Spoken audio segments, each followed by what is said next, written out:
그 추운 겨울날, 이 화장실에서 항문에 힘쓰다 너무 힘쓰시는 바람에 이제 뇌졸중으로 그냥 사망해 버리십니다.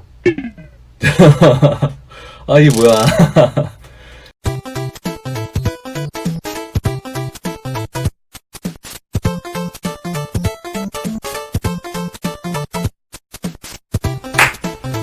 안녕하세요. 반갑습니다. 우리가 알고 있거나 모르고 있는 여러 사람들에 대한 TMI of People, TOP 방송의 이든յան입니다.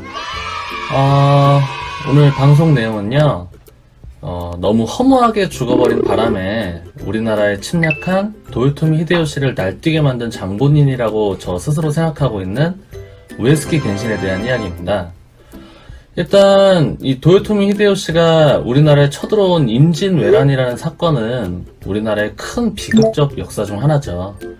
무려 7년이라는 세월 동안 우리나라가 받은 피해는 정말 어마어마했습니다. 이 임진왜란이 일어나기 직전의 당시 조선의 상황은 오랜 평화로 인해서 국가 기강이 좀 약해져 있었고, 거기에 귀족들은 동인과 서인의 파벌 싸움만 하고 있고, 그나마 또 동인은 북인과 남인으로 나눠져서 이제 싸움만 계속하는 정말 나라꼴이 개판이었죠. 오히려 그때 무려 60개가 넘는 세부 민족으로 나눠져 있던 일본은 도요토미 히데요시에 의해서 전국 통일이 되어 있었는데요.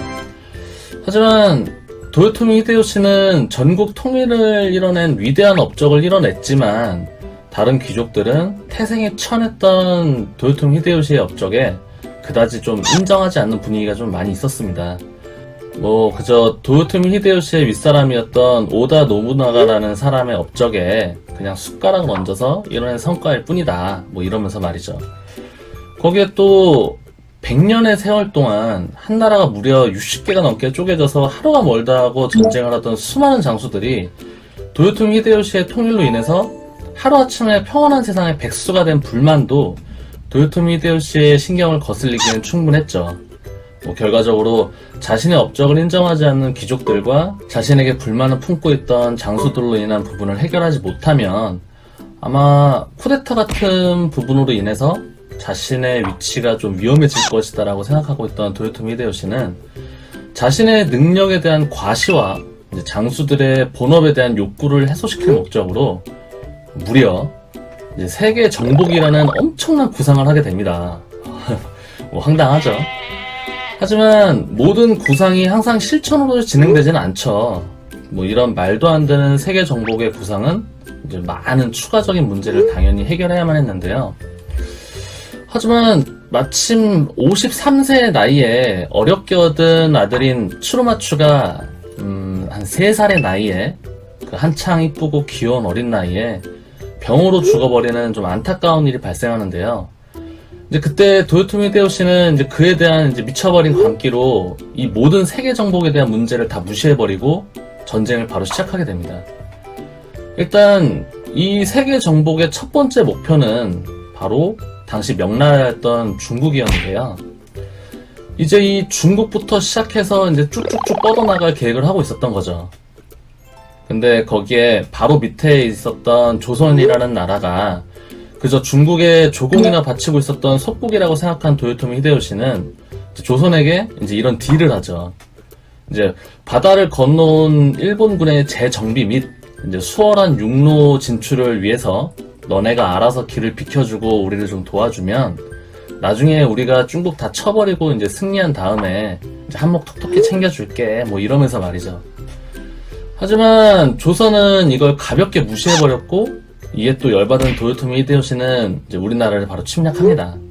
이게 바로 아까 말씀드린 임진왜란의 시작이죠.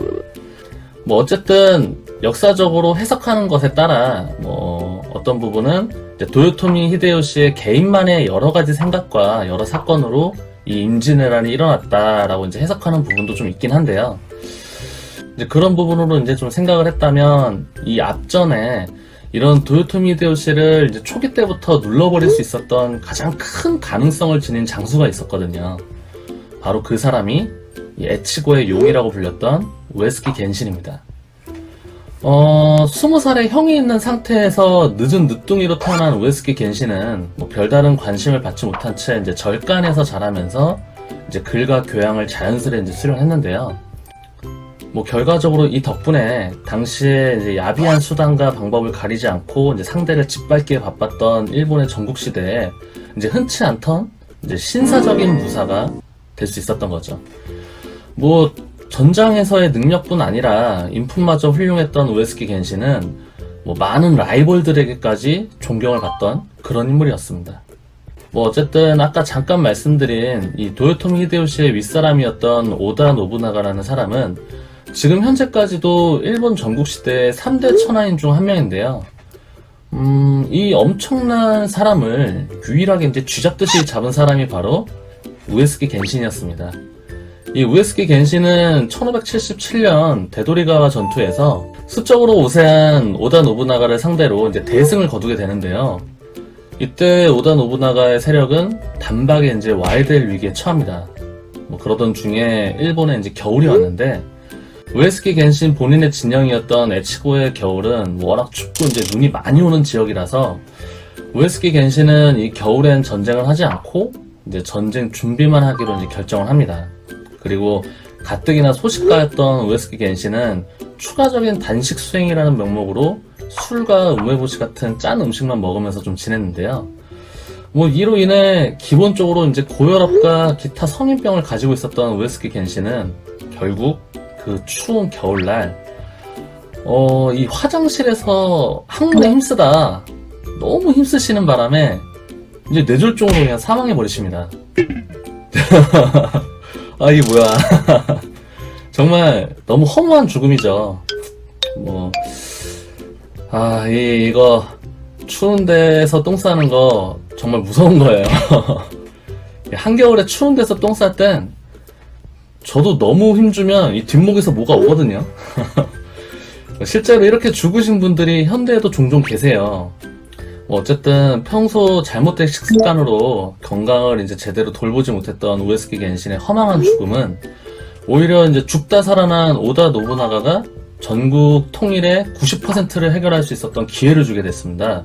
뭐 결국엔 이 오부나가도 뭐 나중에 아츠키 미치히데라는 부하에게 배반을 당하는 그 혼노즈의 변이라는 사건으로 목숨을 잃고 그로부터 단 3일 만에 이 아케치 미치히데를 다시 죽여버리는 복수를 한 도요토미 히데요시가 결국 일본 전국 통일의 나머지 10%를 해결하면서 도요토미 히데요시는 이제 전국 통일의 아이콘이 됩니다.